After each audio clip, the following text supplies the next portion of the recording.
Good evening, everyone. As you said, my name is Steve Reed. I'm the president of New Innovations, so thank you for coming here tonight. I came here tonight to talk to you about innovation in underserved areas of the world. But if you're going to look at or think about that aspiration, you really need to question yourself about why do you do what you do. So I thought about that in my company and also in each of our employees. What makes you get out of bed? What makes each one of you get out of bed and go to work each day? Are you going because you're collecting a paycheck? Second level would be just like Maslow's pushing. Are you there to improve your skill set? Or lastly, are you using your skill set to pursue the aspirations of that company? And you need to ask yourself those questions and say, why do you get up and help that company pursue those goals? So at New Innovations, why do we exist? It's to deliver excellence in medical education around the world. Because we know that ultimately, if we do that, we will be saving people's lives all over the world. Well, how are you going to deliver that? We believe there's three ways that we're going to do that. The first is you have to have a strong desire and empathy for the people that you serve. The second one is to build relationships and that collaboration so you can solve those problems all across the world. And then lastly, is you always have that strong desire to exceed people's expectations. Well, what do? We create undergraduate and medical education software. Currently, New Innovations is we're serving clients in 10 countries across the world. Also, it said in the bio that we're serving 59% of every teaching hospital in the United States. Because we got so big in the residency world, medical schools started using our services. So now we're serving 23% of every medical school in the United States, along with those 10 countries.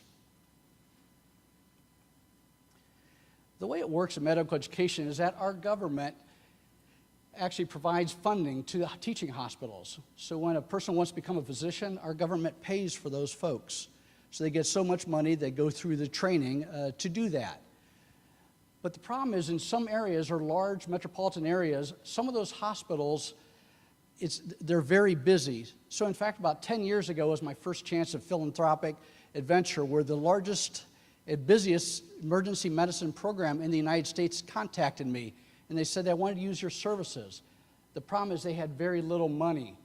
And in an emergency medicine room, a patient can go to an emergency medicine room and they will not be turned away.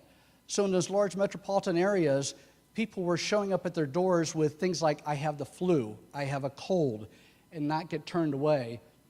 But they would still service those folks because they couldn't turn them away. So hearing that story, I said, I can let you use New Innovation software at a fraction of the price. Because ultimately, our goal or our mission, when I was talking about earlier, was to ultimately help save people's lives. And that was our first adventure 10 years ago. Back in 1981, our government started looking at hospitals and the output of residents, and they saw a big disparity between physicians. At some hospitals, they were coming out with a very high skill set, other hospitals not so much. So they created the Accreditation Council of Medical Education, graduate medical education, to help standardize what should a physician's skill set be when they actually graduate from residency program. In 2013, they actually created a sub-program off that called ACGMEI for International, where now what we have is we can have other countries approach the United States government and say, I would like to follow your accreditation model here in our country. So far today, every one of those countries that has approached ACGMEI is now using New Innovation software except for one country. One of the countries right now that's aspiring to become a member is the country of Haiti. So about 3 years ago, I was approached and given the story that these two hospitals I'm showing you was built 100% through donations. And they said, Steve, we would like to use you guys' service to raise our physicians here in our country, but we are an underserved country and we have very little money. So at that time, I had to look into the New Innovations and say, is this something we want to undertake? Because it's not all about money. So if you believe that it's not all about money, it's also about people. I went back to these hospitals, and I said, I will provide our software to you at no charge. So as long as I was the CEO of the company, I said I'd provide the software to you. Every time we develop a mobile application, we will provide those to you at no cost. The reason also in technology we had to provide mobile applications is because these physicians down in hospitals such as this, they don't have a lot of computers across the institution. So how do they track this information? They have to use mobile technology, because mobile technology will allow a physician to do assessments of other people using technology to do those evaluations when they want, where they want, and however they want to do those. So it allowed them in technology to be able to do that. But we also have to be concerned about safety. So we have a lot of countries that are contacting us and want to use our services. One of the countries, we were out in the Middle East that wanted to use our services, but the problem is once we checked into it, it was not safe for me to send our trainers out to put their boots on their pavement out there. So I couldn't do that. What we did though, they agreed where we would actually send our trainers to a neighboring country. They went there, we trained them there on site, then they went back to their country. So it was, again, we were able to get our mission with our company of providing excellence in medical education, but it wasn't safe for those people or our folks to be able to go there and put feet on soil. Also, we have to be worried about data. So when we're tracking physicians, there's a lot of sensitive information. We have over 500,000 physicians' information in our databases. So another concern was for that data. So we used to co-locate our servers here in the United States, but that became very costly for us.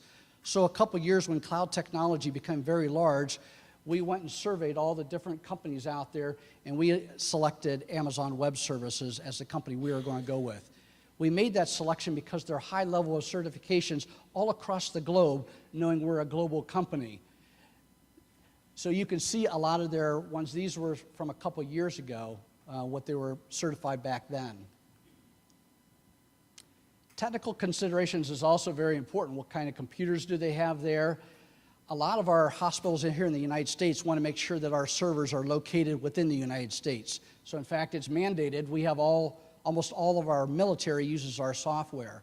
Well, they will not let our data or our servers be outside the United States. So technically, I can spin up a server and we can go all over the world with it, but there's those considerations of what countries say, where is their data going to be housed, and also you have like data encryption models where we have to protect and learn about those. So there's still research that's going on in our company saying, where is it okay to put these servers? Global collaboration is very important for us. What this allows us to do is the mission of our company. We want to bring all the great minds from across the world together to solve the problems in medical education. So by being a global company and providing forums and list servers and so forth, I can bring the great minds of here of the physicians in the United States, along with the minds over in Singapore or Australia, and bring those people together to solve the similar problems all across the world. And that's one of the large aspirations that we have to do.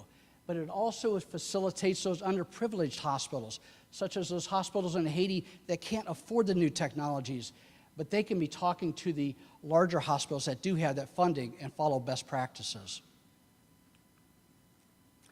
So our business strategy is ACGME International, when they go out and they're vetting these countries that want to follow our accreditation model, they do very heavy research into these countries to say, is it safe to go onto their soil? Do they have enough funding so that they can teach their physicians well? Do they have the resources so that they can teach those folks also?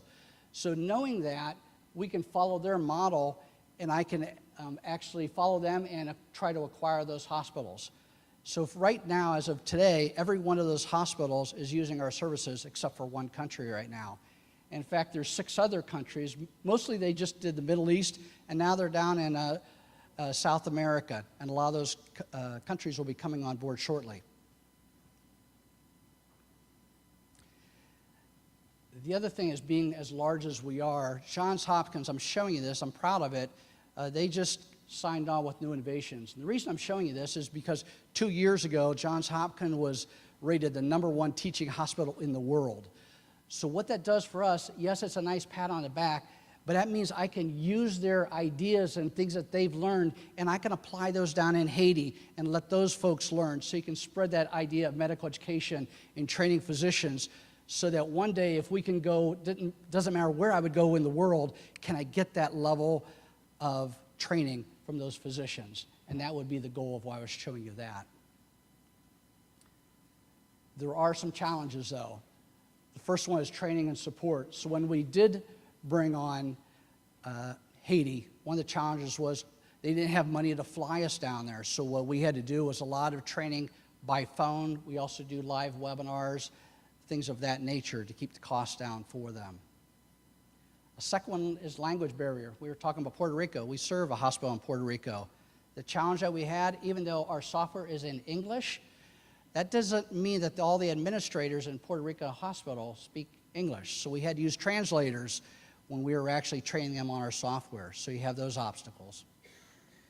Culture is another large one. So when we were working in the Middle East, what we learned about culture there was the Middle East, when they would have challenges, they wouldn't contact us. They would wait for New Innovations to contact them and say, how are you doing? Do you have any problems? Can we help you? Or we can have a country like Singapore. They would just call us 24 hours. So it happened all the time. It was very easy going in that direction, but we have to learn about their culture so we can better serve them. Technology is always important. As it's growing with companies such as Google, Facebook, and they're trying to bring Wi-Fi all across the world, that will do nothing but help us as a company. Where I said that the hospitals that don't have PCs and they have things like mobile phones and whatever other wearable device that was going to come up, we have to be ready for those technologies so we have the appropriate endpoints so that they can do assessments of those physicians wherever they're located.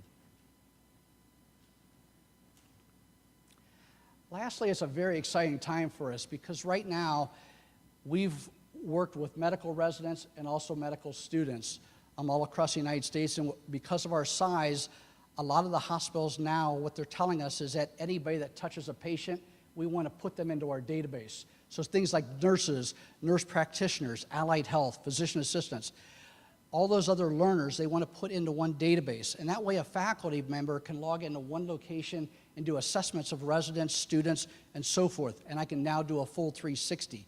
It will provide better training. So right now our company is looking at scaling where we can see a 2 to 5x multiplier here of what our company is going to come and become. So that's an exciting time for us. But also with that scaling, it allows us also to bring the people in all around the world. For our mission is, can we save lives out there through the software that we're providing and linking up with these hospitals. And in closing, I guess I would like to leave you with the idea of, yes, we serve the largest hospitals in the world, but it's not all about money to me. It's really about new innovations, not just serving the largest, most prestigious hospitals in the world. It's about serving people. Thank you.